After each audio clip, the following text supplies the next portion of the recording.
प्रिय छात्रों नमस्कार। आप सभी का ओम ए टू जेड क्लासेस में स्वागत है। आज हम कक्षा 10 गणित प्रश्नावली 10.1 को सॉल्व करेंगे। इसमें जो प्रमेय 10.1 और 10.2 इसके पहले वाले वीडियो में सॉल्व किया जा चुका है।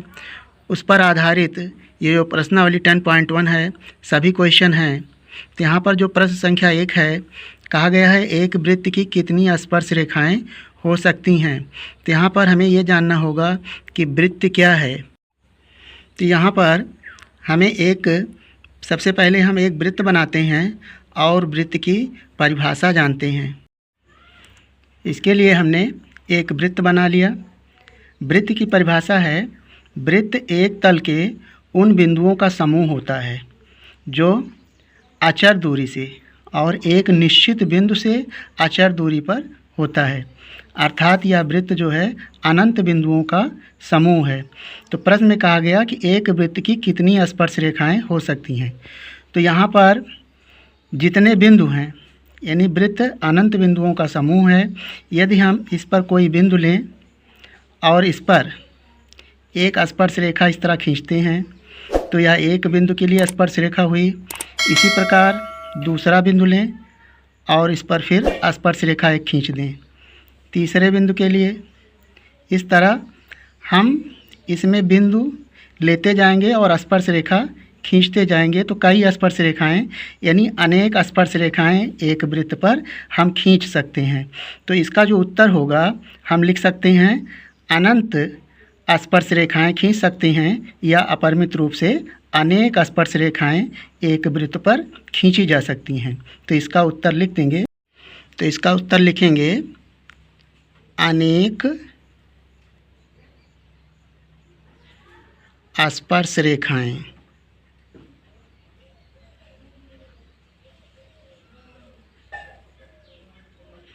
एक वृत्त की कितनी स्पर्श रेखाएं हो सकती हैं।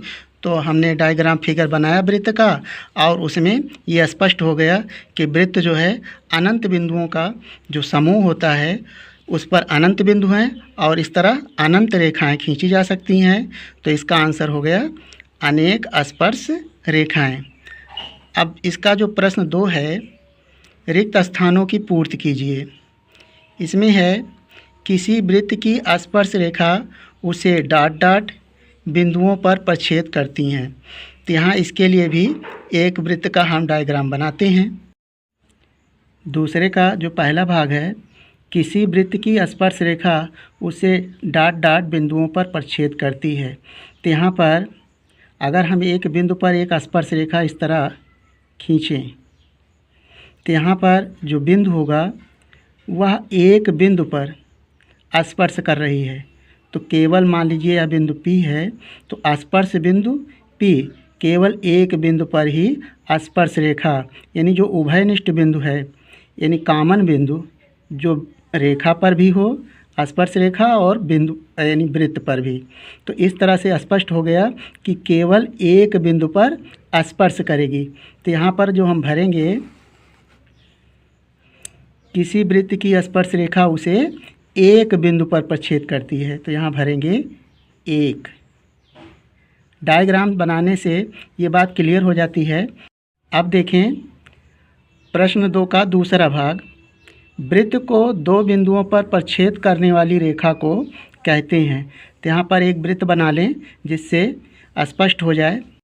यहाँ पर प्रश्न 2 का दूसरे भाग के लिए मैंने एक डायग्राम वृत्त का बनाया।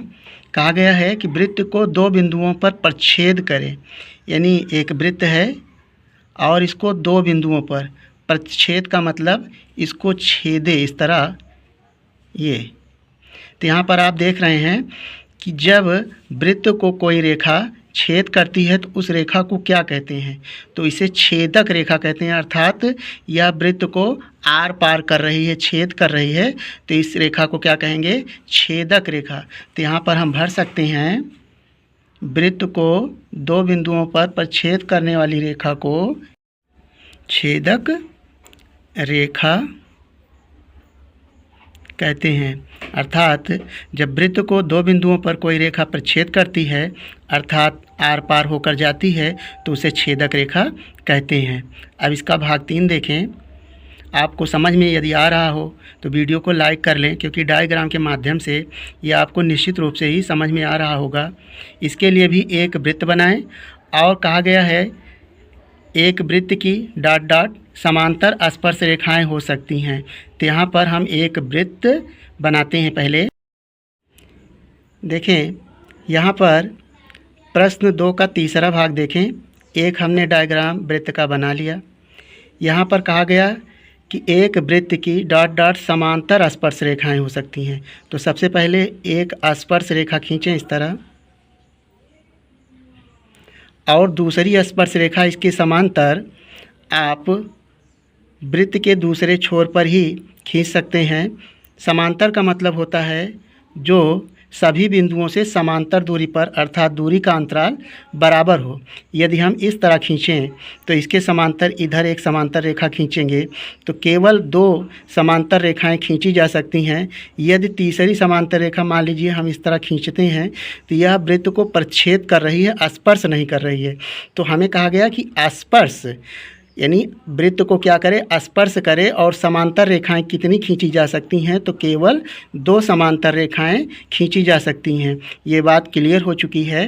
तो यहाँ पर हम लिखेंगे एक वृत्त की केवल 2 समांतर रेखाएं, यहाँ पर भरेंगे 2 समांतर स्पर्श रेखाएं हो सकती हैं। इसके अतिरिक्त तीसरी नहीं हो सकती।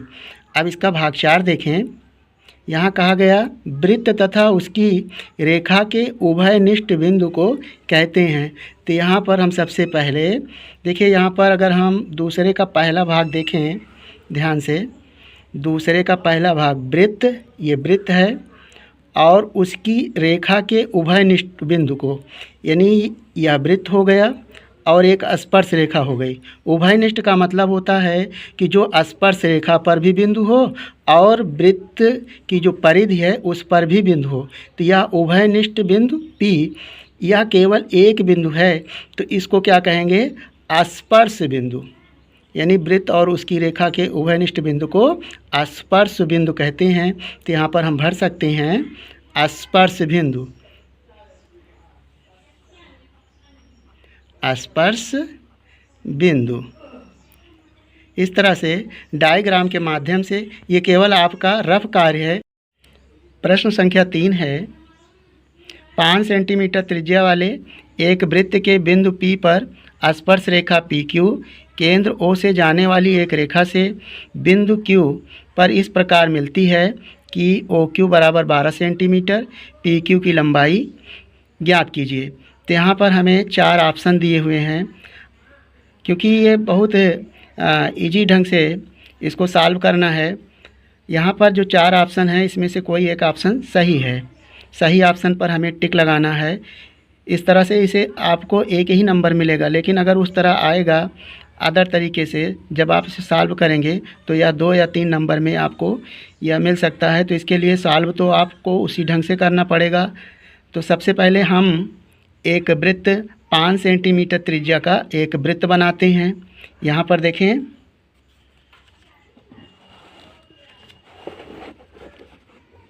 यहाँ पर हमने एक वृत्त बना लिया है।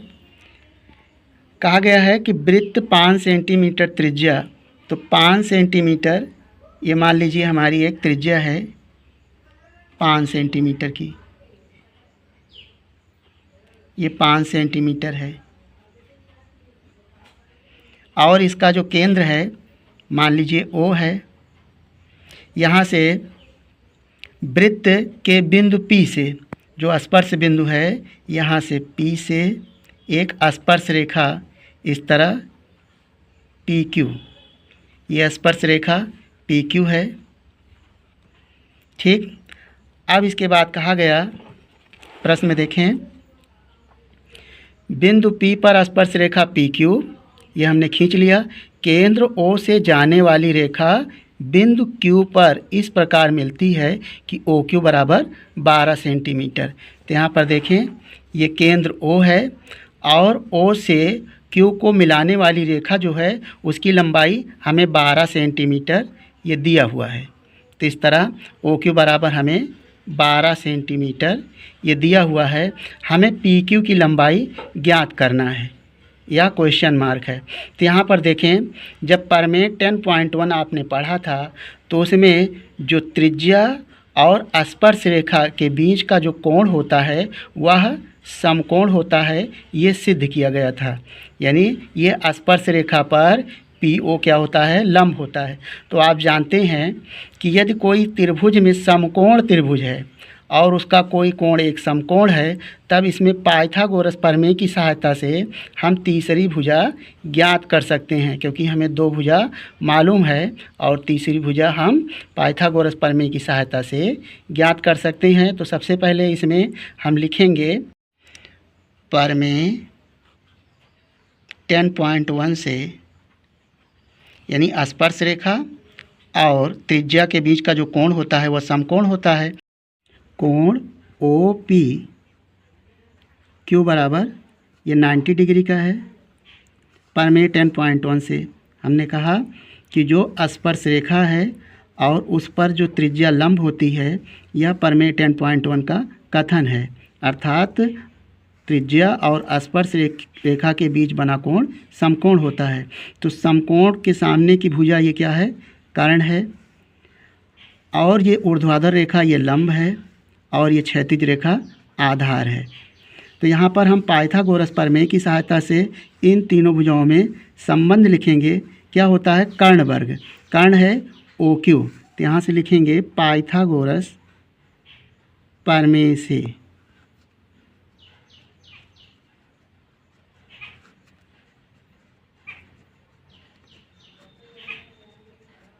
कर्ण वर्ग अर्थात OQ वर्ग बराबर आधार वर्ग प्लस लंब वर्ग। तो यहाँ पर लिखेंगे PQ स्क्वायर प्लस लंब स्क्वायर OP वर्ग। अब इसकी सबकी वैल्यू पुटअप करेंगे। कर्ण की वैल्यू है 12 सेंटीमीटर, तो यहाँ पर लिखेंगे 12 का वर्ग बराबर PQ हमें नहीं मालूम है, PQ स्क्वायर प्लस OP का वर्ग अर्थात 5 का वर्ग। अब यहाँ से 12 का वर्ग करेंगे, 12 गुणे 12 करेंगे तो 12 को वर्ग करने पर 144 आएगा बराबर PQ स्क्वायर प्लस 5 का वर्ग करेंगे, 5 गुणे 5 तो हो जाएगा 25।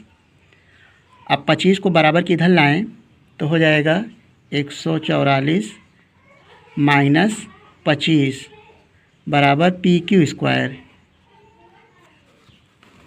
यहाँ से सब्ट्रैक्ट करें, घटाने पर हो जाएगा 14 में से 9 जाएगा, नहीं 14 में से 5 जाएगा तो हो जाएगा 9, और 3 में से 2 जाएगा तो हो जाएगा 1 बराबर PQ स्क्वायर 119। इसलिए PQ बराबर हो जाएगा, यानी यहाँ पर स्क्वायर है, स्क्वायर हटेगा तो इसका वर्गमूल हो जाएगा 119, और यहाँ पर जो मात्रक लिखेंगे सेंटीमीटर। प्रश्न 3 में 4 ऑप्शन दिए हुए हैं, तो इसमें ऑप्शन नंबर D सही है। तो इस तरह से ये लॉन्ग क्वेश्चन में जब हम सॉल्व करेंगे तो इसे 2 नंबर में या 3 नंबर में आएगा, और इस तरह तो हमें 1 ही नंबर मिलेगा, लेकिन सॉल्व आपको इसी मेथड से करना होगा। तो इस तरह से प्रश्न संख्या 3 को सॉल्व कर लिया गया। अब इसका भाग 4 देखें। एक वृत्त खींचिए और एक दी गई रेखा के समांतर 2 ऐसी रेखाएं खींचिए कि उनमें से एक स्पर्श रेखा हो तथा दूसरी छेदक रेखा हो। तो इसके लिए हमें एक वृत्त बनाना है और वृत्त के समांतर एक स्पर्श रेखा खींचना है और एक छेदक रेखा खींचना है। तो यहाँ पर हम एक वृत्त बनाते हैं। इस तरह यहाँ पर हमने एक वृत्त बना लिया है। तो यहाँ पर जो दी गई रेखा है, ये एक रेखा हमें दी गई है, इसके समांतर एक रेखा खींचना है जो स्पर्श हो, यानी वृत्त को स्पर्श करती हुई जाए। तो यहाँ पर हम एक बिंदु लेते हैं और इसी के समांतर इस बिंदु पर इस तरह स्पर्श रेखा खींचते हैं। स्पर्श रेखा खींचने के पश्चात ये देखेंगे कि जो दूरियां हैं, इस जो हमें दी गई रेखा है, प्रत्येक स्थान पर उसकी दूरियां समान होनी चाहिए। तो वह रेखा क्या हो जाएगी, समांतर रेखा। और दूसरी छेदक रेखा खींचना है, तो छेदक रेखा अर्थात वृत्त को प्रतिच्छेद करती हुई रेखा जाए। तो यह रेखा हमारी छेदक रेखा है। ये मान लीजिए हमें दी हुई रेखा ए बी है और यह पी क्यू, इसे हम छेदक रेखा कहेंगे। ये छेदक रेखा है। यहाँ पर इस तरह आप चित्र बना के और इनका नाम लिख देंगे तो इसका सॉल्यूशन हो जाएगा। इसमें आपको चित्र बनाना है। और दूसरा स्पर्श रेखा, तो यह रेखा मान लीजिए पी क्यू और ये टी आर है। इस रेखा का नाम देंगे स्पर्श रेखा। यह वृत्त को स्पर्श करती हुई जा रही है। ये मान लीजिए बिंदु पी पर स्पर्श करती है, तो इसे स्पर्श रेखा का नाम देंगे। हम आशा करते हैं कि आपको इन प्रश्नों का हल समझ में आ गया होगा। आपका अपना किसी भी प्रकार का सुझाव या डाउट हो तो हमें कमेंट करेंगे। मिलेंगे एक नए वीडियो के साथ। जय हिंद।